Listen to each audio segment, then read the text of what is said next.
When it comes to interviewing potential news sources, the best thing you can do as a journalist is be prepared.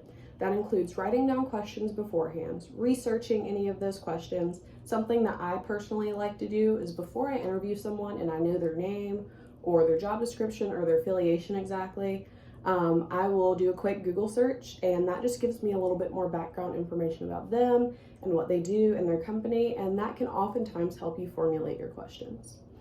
When it comes to being prepared, you also want to make sure that your equipment's good, everything's set up, you have a charged battery.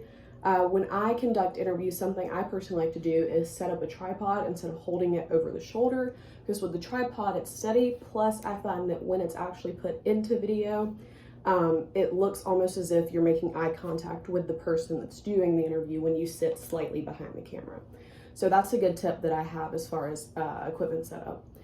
The mechanics of interviewing: when you want to interview someone, you want them to be comfortable, because in turn you will also be comfortable. So direct eye contact with the person. Don't fidget, don't play with your hair like this. I find that it's best to do the gate method. They teach in a lot of public speaking courses.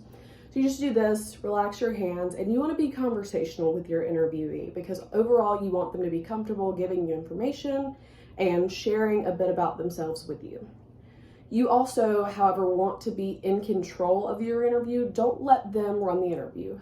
Ask them the questions, but don't be married to your questions to the point that you can't veer away from them, because at the end of the day, you want to get as much information as possible while answering what you need for your news story. And overall, you remember the purpose of an interview is the get, and that's the pursuit of an interview, and you want to do whatever you can to get it. With Eagle News, I'm Mackenzie Stewart.